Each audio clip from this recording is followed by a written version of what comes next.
I've been in the bando with the chick. Well, Jimmy Choo Sando, cause I'm rich. What's going on, man? It's your boy Rich and Faith TV. We always working, we always grinding, and we back with another episode. We back. We got Airbrush of Atlanta in the building. We got my boy Kai. How you doing, my guy? I'm good, man. How you doing today, boss? Blessed. I can't complain, man. So tell us where the name Kai come from. Well, the name Kai comes from Kingpin Airbrush Images. That was a business I formed back where I'm from, which is Detroit. And instead of running around calling myself Kingpin, they went on and switched it up and put the Kingpin Airbrush Images instead. Because people used to call me Kingpin straight up. And some people got that misconstrued. And once that happened a couple of times, I didn't want that kind of weight on me, so I went on for what my boy and them said, you should call yourself Kai. And I've been Kai ever since. My real name is Reggie. Back then, when Kingpin was formed, they called me Reggie Red.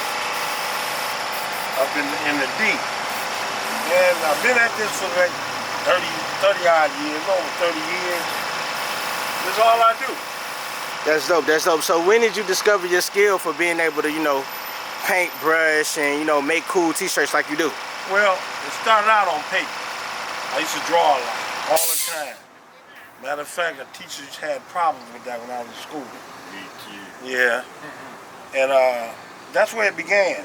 I just got to a point where I didn't know what to do, what to be. I was a baker, I worked on cars, I did a lot of odd jobs, but I could never figure out what I felt comfortable with. So I just was blessed enough at one point and just looked at it like common sense.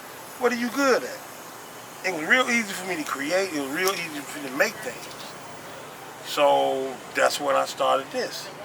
I kind of figured out a way where I could become a service for people and get my skills, done a lot faster than sitting up trying to make a mural or anything else. I needed something more common.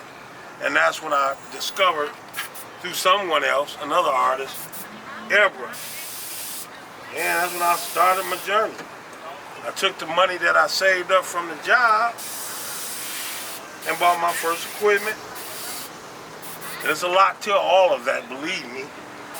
And once I did that, started out in my living room, and I would practice every day. I just didn't jump out here, because I wanted it to be something of quality. When I realized that I had enough to move forward, I got an opportunity to come work in a mall with a lady that was selling rhinestone jackets. And they would ask this lady all the time about airbrush.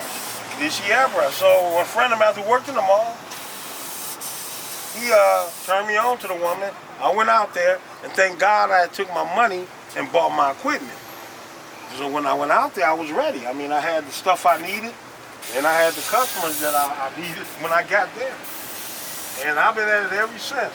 I think I went in there the first day, I had $5. I left there with $500.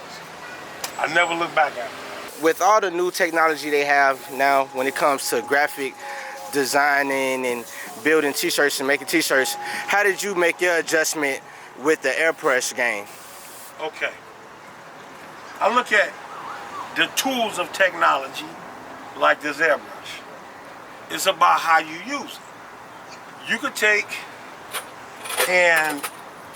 your computer and your phone and you could play video games on it. You can also make a layout on it. You could go on and view a lot of the little hot numbers that be on it. You can also view something that's going to educate you.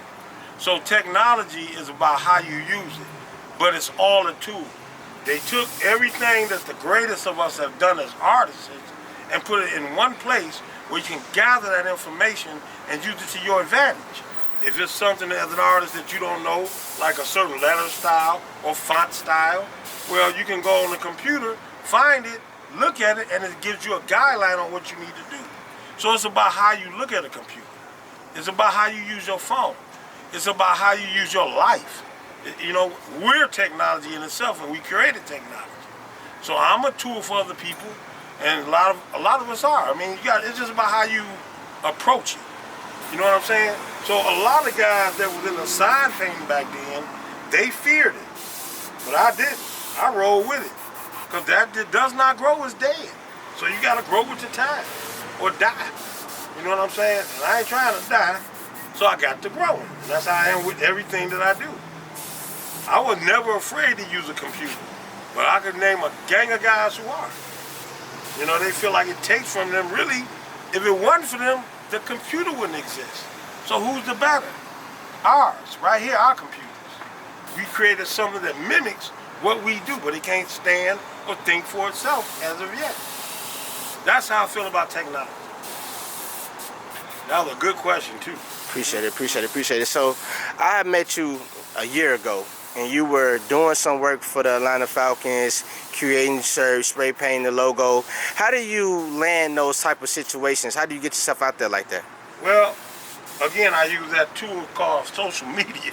I put myself out there as much as I possibly can. Sometimes I have to draw back because I get overwhelmed. And you know, and then people don't know who you got in first and what you have to do first. So what they'll do, they don't see who you dealt with the day before. They only think about themselves. So sometimes when you get at what you do, you get overwhelmed. And you can't put out everything because of the misunderstandings you get from the other people around you. Just because a person comes to you and you business, they come to you and they say, well, I need this done.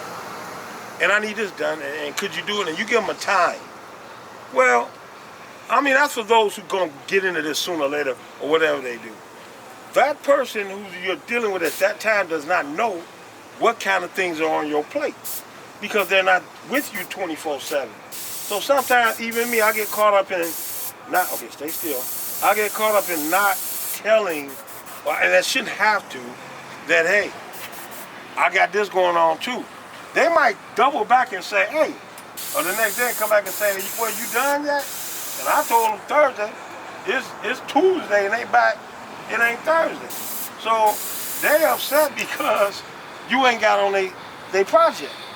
But they're not aware of the projects you had before them, and they sometimes feel like, well, you wasn't doing that when I came. It wasn't a lot that I wasn't doing when you came. You know? And it's sort of like first come, first serve, but when you're doing custom, everything's always different. You cannot set a price. You can only give a starting price in most cases. You know what I mean? I know that you do this, you know, this is your business, you take it serious, but it seemed like you're doing it out of a place of, it's genuine, you love to do it, you got a passion for doing it. How do you like form the business side of it up so you don't have to worry about certain things where people might be coming to you saying that, oh, you ain't starting my shirt, why my shirt taking so long? Like, who are the people you put in place to orchestrate your social media and your bookings and your business and all that great stuff? Man, that is like a super question. It's kind of tricky to answer. Along with our gifts that we get from God or higher power or the universe or however you, God is your understanding. However you get it, you can get multiple things that go with it. Some people don't know how to talk to people. Some people talk to people in ways that they shouldn't. I'm guilty of both. However, over time and development and thinking and dealing and experience, you know, more so the knowledge I gained gave me wisdom. Everybody is in their own little category. So it's about how you, if they talk to you a certain way, you kind of want to either fall back and approach it where it's a calming situation or a diffusing situation. Even in art, I never thought I'd go through some of the stuff I go through dealing with people and their feelings and emotions. But as a business, as an artist, which I'm put it like this. Let me break it down real simple. I'm 75% artist in business and 25% businessman. I can alter that, but it will stray from what I love to do, my work. I didn't come out to be a businessman, but I got to do business to pay the bills to the businesses that run this country, so I can have their comfort. And there are guys like me who invented stuff ahead of me. We all the same. You know, it's just how you approach it. You know what I mean? So, I don't know. I'm not the greatest at that, but I'm working on it. So right now I do my own thing. And if it's affecting my abilities, I usually back away from it. Because I like growing in what I'm doing. It's not over yet. There's more I need to do. Tired I get all the time. Sleep I get very little of. So don't think if you go into business for yourself that you're going to work a 9 to 5. That's straight BS. It's 24/7. You in thought or you in process.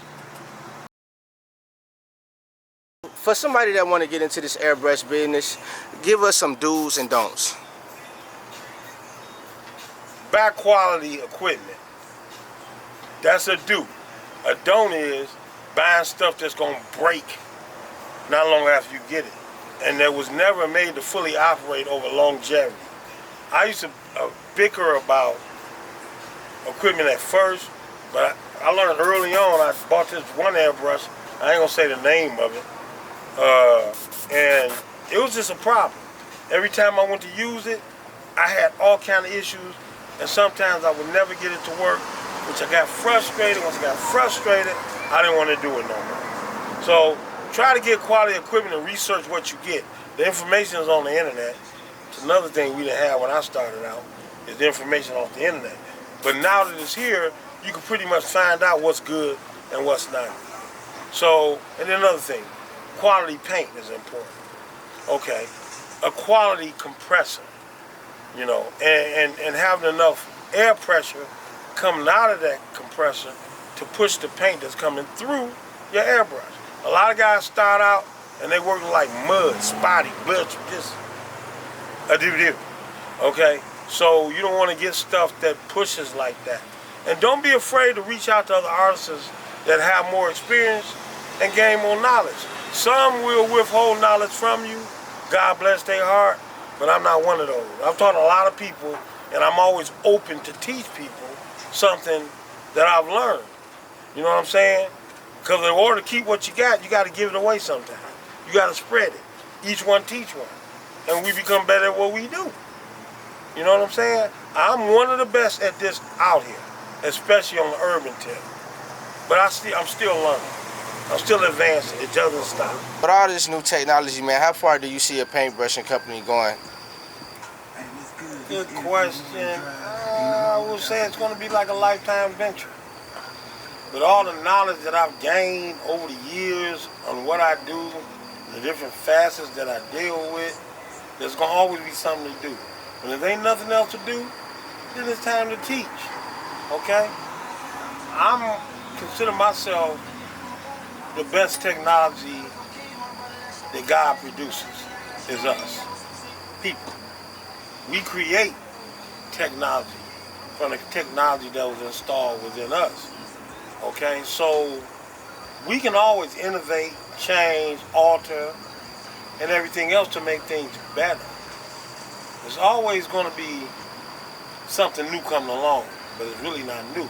It's just modified according to what's been going on in the world through the centuries, you know. Tesla, I don't know if some people heard of Tesla or not, but Tesla did things that everybody else could not conceive, yet they didn't give him his props for what he did until after his death, okay? They more or less wanted to take credit for what the man did, and the man did a whole lot to help what we do now. You know, all inventions, airbrushing. Most people don't know this, but, and I'm talking about most people like other airbrush artists, because they don't look deep or try to understand where this stuff comes from. But if you look at papyrus paper, which comes from Egypt, it was the first form of airbrushing that I know of. Because what the people would do is chew the berry juice and take a bamboo straw and blow the juice through the straw to create paintings. That's where the concept of airbrush comes from. And those were our people out of Africa. So things just evolve, grow, change. You know, I've been around before the cell phone. I remember the landline. I remember you call somebody and the phone is busy. I remember when you couldn't contact nobody, you just couldn't contact them. And until they came back on the set. Well, the idea of the phone has evolved into little cell phones, which are little computers. But man did that. And it wasn't one man, it was an accumulation of many people that make one thing happen. So with airbrushing, it may evolve into something that is unbeknown to me. They may make it through technology where your thought will push the button. You know what I'm saying? I mean, they doing all kind of stuff, so I don't think it'll ever end until we end. And my career never ends until I'm ended. So as long as I'm alive and I can contribute to what I do, that's what I'm going to do. Because that's what I'm naturally endowed to do. That's my gift. You feel me? It ain't like a job, it's a lifestyle. Because it's my gift. That's why people say, yeah, he's like a robot, a machine. It ain't that, it's just I'm so fluent and natural at it, it's not really like work to me. You know what I mean? And then as I go and I see things and other things that other guys are doing, I don't want mine to be like theirs. I want mine to be mine. All right, boom. So, outside of, making shirts and selling shirts, how have you monetized your art? Okay, you lost me on monetize. Monetize is like a new school saying, some new school stuff. I can explain it to you a little bit more. You want me to? Innovative? Not necessarily got money off of it. Making money off it. How do you get paid? On social media. Yeah, basically. Okay. The technology, or you want to call it social media, is eye candy. If anything looks good to the eye, people are going to be attracted to it. So, that's how I make my money. I don't try to do something like somebody else is doing it. I try to do it the way I do it. Now, with the exception of this, I work with other great artists, like my partner here, Chris. Okay? Chris can look at something and draw it up in like a flash. Okay? While he's drawing that up, I'm freestyling something. Okay, then Chris drops it in my lap, I go in and paint that, and add a little freestyle to it, and we move from that point on. Most of the time when people come to us, they tell us what they want. We have the ability to see it in our minds and make it happen in their face, within their eyes, in front of their eyes. So pretty much that's one of the main things that's been getting me, forward in what I do.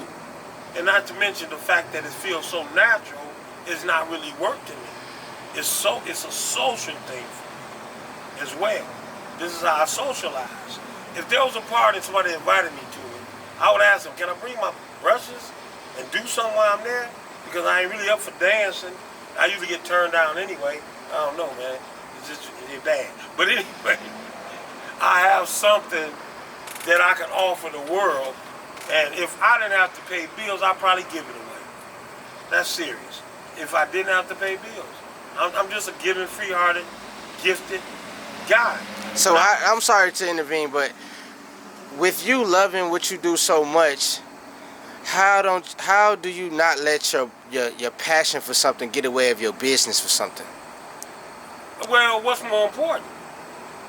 As long as I got a roof over my head, it was a comedian once recently said this, that a man will live in a box and be happy, but he can't do that because the woman won't come with him. And I cannot identify with that, okay? It don't take much for me to be happy. I'm not impressed with material things, but I do have to have the tool to produce what I do. So I have to have money. I'm entwined with society like that. You know what I mean? I have to do that in order to maintain a substantial living. But I'm not the kind that wants the big this, the big that, big that. If somebody said, hey man, you want this house or you want this nice business and you can live in the business, I would probably live in my studio, because my studio is my business. My studio is my passion, and that's what makes me feel alive sometimes, even though sometimes it damn near kill me because I'm doing too much. And I get a lot of that complaints from other artists that I deal with. But that's just me. It's like, I've been doing this 30 plus years, non-stop. And there has been ups and there has been downs. But I wouldn't trade it if I could, okay? I love who I am and I love what I do. I also love what I do sometimes more than I love who I am. That is very weird, but that's where I'm at. That's real. That's real. I like that. I like that. So how do you go by picking the artists you want to work with? They pick me. They come, they show me their work. That's how me and him met. I was in the mall, getting busy. Some guys will come up to me, hey man, I paint, I'm an artist, and I look at their work. And if the work is only the type of work that a mother can love, I just tell them whether they, it's not sellable. Okay? Because everybody that's drawing ain't an artist. And everybody who cut hair ain't a barber. You better watch out for people who cut hair ain't no damn barber. You be looking funny. So when this guy came, he just had some of his sketches, and his style was close to somebody else I knew. A guy named Skip Bryant.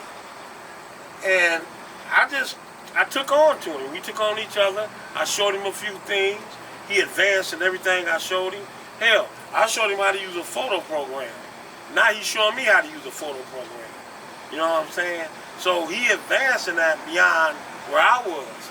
But the use I had of it was limited.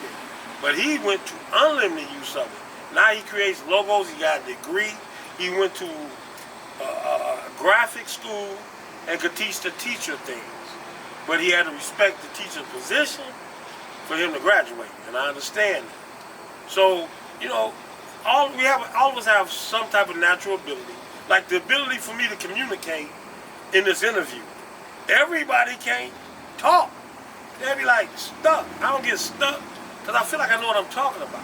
Now I may say it wrong according to him, because he's a walking encyclopedia goddamn people. But he corrects me, and it irritates me, but I still keep my composure. But I love this guy. He won't even talk right now. Say hi to the camera. Hi to the camera. See what I mean? You gotta be literal. Hi to the camera. I said say hi to the camera. He said the whole damn thing. This is the kind of stuff you deal with when you deal with other artists. But the skills is what keep him around, not the annoying shit he do. Excuse the language. That's real. That's So, real. did you get a close up of that? You need to see that. All right, I'm about to get close. Mr. Kai, how important it is to, I'm asking y'all both the same question. Both of y'all can answer it, one of y'all can answer it. But how important it is, Kai, to have a guy like Chris in your business, helping your business grow. And Chris, how important is it to be able to work with a creative mind like Kai? Go first. No, you go first on this one. All right. Well, really, it's very important as an artist, especially as a black artist, to connect with another black artist with the wealth of knowledge, experience, and talent that a guy like this has. Because I've never met anyone like that guy in my life before. And he's sort of like a big brother to me. We've been working together for a long time, and he's taught me a lot.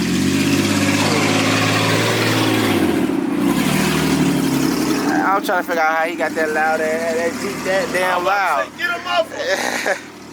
Say that one more time. So yeah, it's very valuable because people like that are hard to come by in our profession. And like you said, he has a wealth of knowledge and experience that he's willing to share, and he's taught me more in the art game than anyone in my life. So very valuable, very important. Your turn. It's fun when you meet guys like this who know every damn thing and find there's other things to learn. Okay?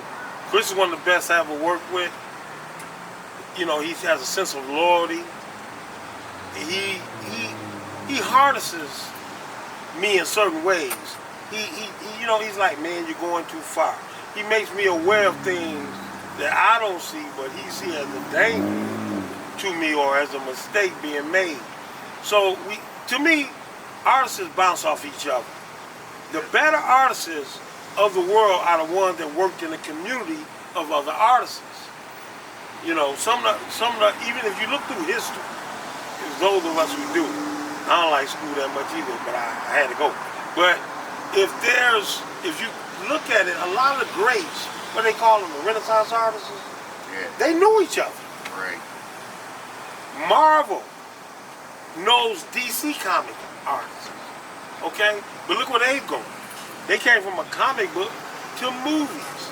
So if you look at it, it's a community of artists collectively working together, and one's strength takes care of another one's weakness, and vice versa.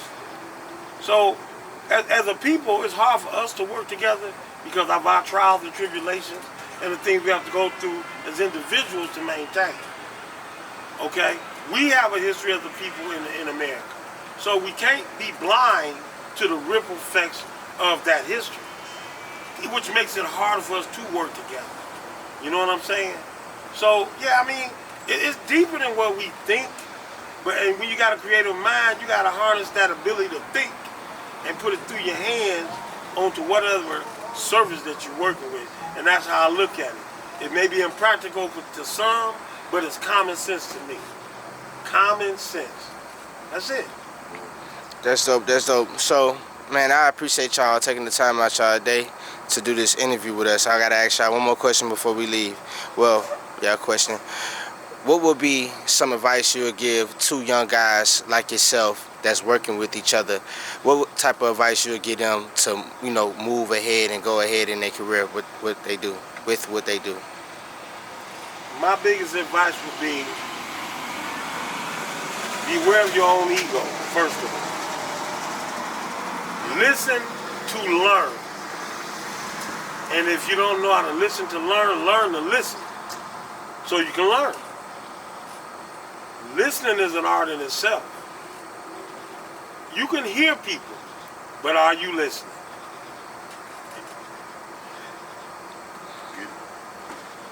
I would say, if you're an artist especially, focus on doing whatever you can do daily to improve your craft. You might already be very talented, but you can always get better, more focused, more tight, more precise, faster, more accurate, whatever it takes to get better is going to help you in the long run, but it takes daily effort, practice, research, hours, reading, asking questions, advice from fellow artists, whatever it takes, man. You have to put that work in to get better and excel at what you do. And that's just for the skill tip. You have to apply that to every other area also.